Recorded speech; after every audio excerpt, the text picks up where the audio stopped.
Bonjour les enfants, bonjour Julie, bonjour Sam, bonjour Pablo. Est-ce que vous croyez possible qu'une brebis tombe amoureuse d'une baleine? Bah non, moi non plus je ne le croyais pas possible.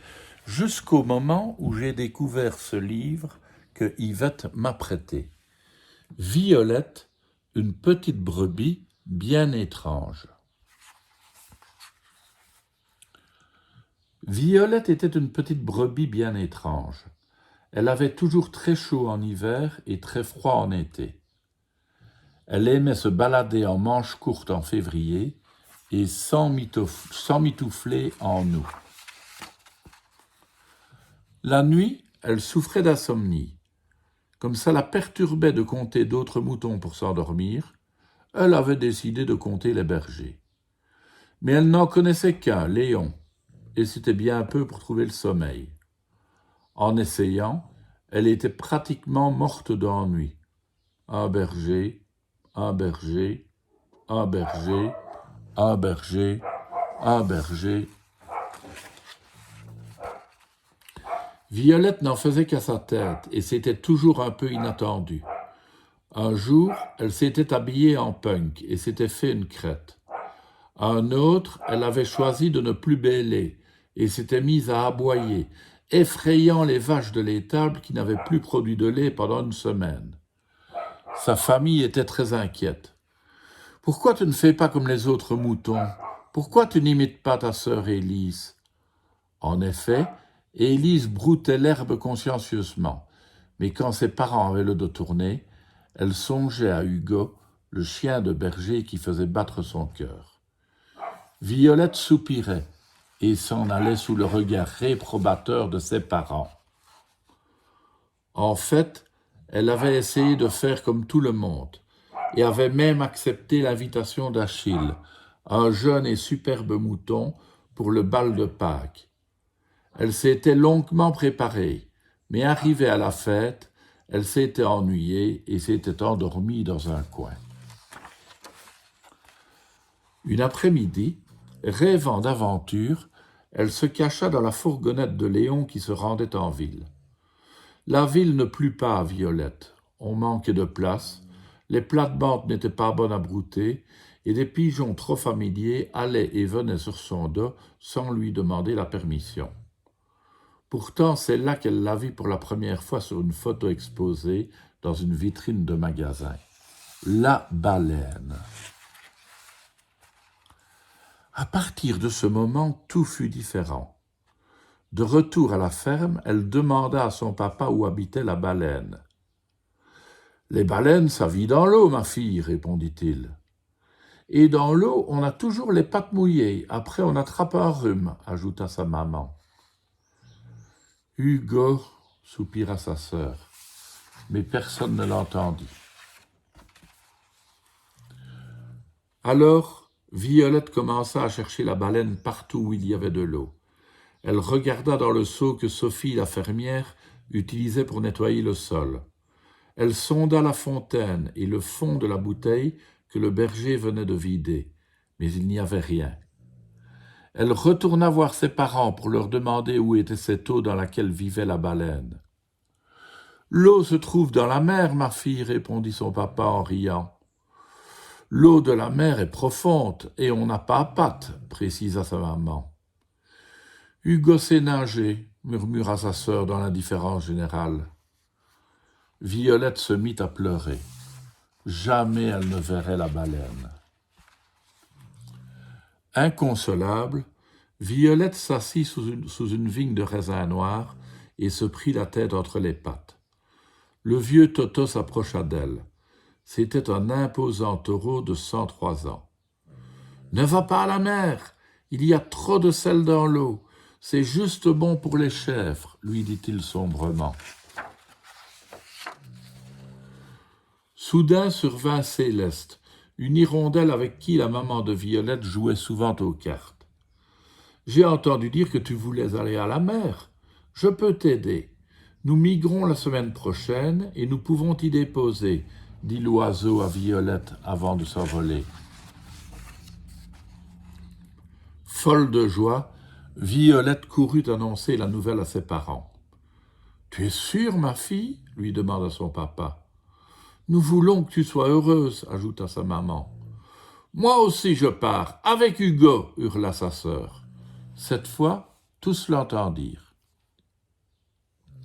Le jour du départ, toute la famille était réunie dans la cour de la ferme. Violette avait été harnachée avec de grosses pelotes de laine qui allaient servir à l'arrimer aux hirondelles. À présent, la petite brebis avait un peu peur.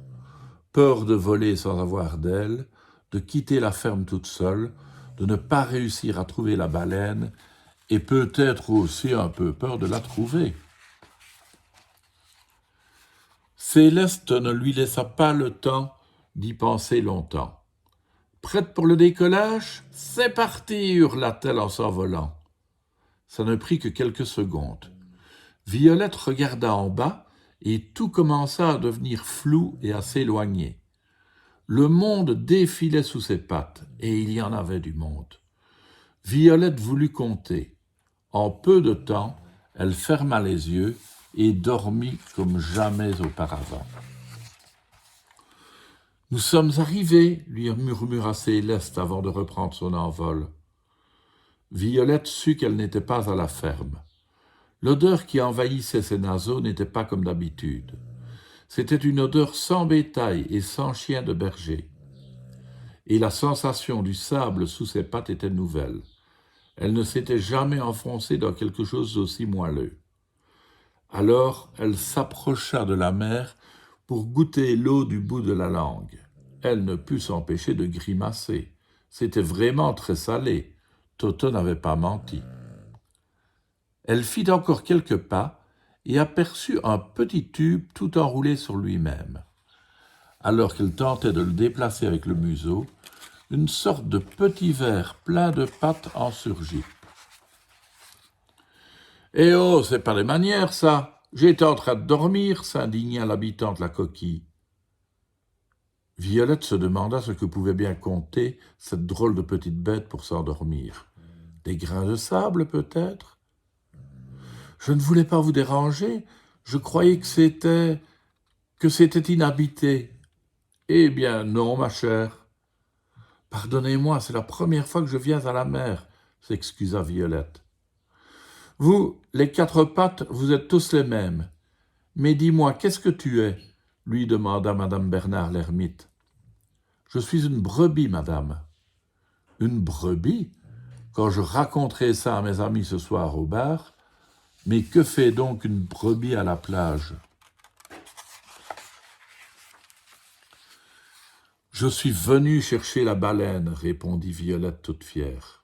« La baleine ? » demanda madame Bernard l'ermite dubitative. « Ça fait un moment qu'elle n'est pas passée par ici. Vous avez rendez-vous ? » ?»« Rendez-vous ? Non, mais je suis tombée amoureuse d'elle. »« Trop drôle, » gloussa madame Bernard l'ermite. « Si tu étais moins imposante, je t'inviterais bien au bar avec mes amis. »« S'il vous plaît, ne vous moquez pas de moi. »« Excuse-moi, tu as raison. Mais la baleine sait-elle que tu es amoureuse d'elle ? » ?»« Non, je ne crois pas. Mais je pense que ces choses-là se sentent, non ? » ?»« Ah, pour se sentir, elles se sentent. Mais il faut les voir aussi, » lui répondit madame Bernard l'ermite. « Et puis, es-tu certaine que c'est vraiment une bonne chose, cet amour dont tu parles ? » Violette était de nouveau sur le point de pleurer. Madame Bernard l'ermite réfléchit un moment avant de reprendre. « Quoi qu'il en soit, la dernière fois que j'ai vu la baleine, elle était près du rocher, au bout de la plage. C'est sa route. Va là-bas et attends. Tôt ou tard, elle reviendra. » Et madame Bernard l'ermite s'en alla.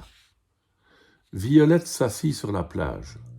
Elle était amoureuse, mais elle ne s'était jamais sentie si seule de toute sa vie.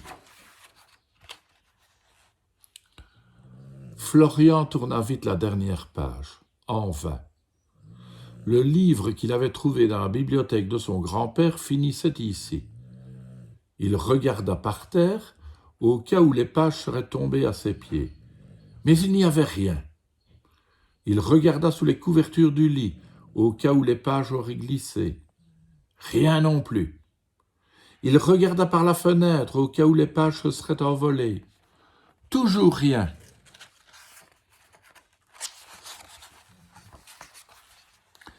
Il alla à la cuisine, ouvrit le réfrigérateur, ouvrit le placard, ouvrit le four. Rien. Il réalisa soudain qu'il avait faim. Il prit une grande tasse, y versa du lait et y laissa tomber autant de biscuits au chocolat qu'il pouvait. Il trouva ça joli, toutes ces éclaboussures de lait qui jaillissaient de la tasse, comme le jet d'une baleine au milieu de la mer. Ah oui, la baleine. Qui sait si la baleine pouvait aussi tomber amoureuse de la brebis? Les pages manquantes ne lui avaient rien dit, mais il était capable de l'imaginer tout seul. Il y réfléchit encore et encore. Tout ce qui concernait l'amour ne lui faisait ni chaud ni froid. Ça ne lui faisait rien. L'image de la panthère noire qui, depuis 2 semaines, lui manquait pour compléter son album Les animaux du monde, ça le tracassait. En réalité, pour lui, l'amour ne devenait un souci que lorsque sa sœur, Rose, se disputait avec son petit ami et qu'elle était triste. S'il avait été aussi courageux que la panthère de l'image, Florian lui aurait expliqué au petit ami qu'il devait être gentil avec sa sœur. Il pensa, ce serait bien si la baleine tombait amoureuse de la brebis. Il engloutit son lait au biscuit et courut dans sa chambre. Il voulait terminer l'histoire lui-même, et il décida que la baleine s'appellerait Rose. Voilà, tout ça était une histoire qui finit bien, puisque la baleine, Rose, tombe amoureuse de la brebis. À demain les enfants.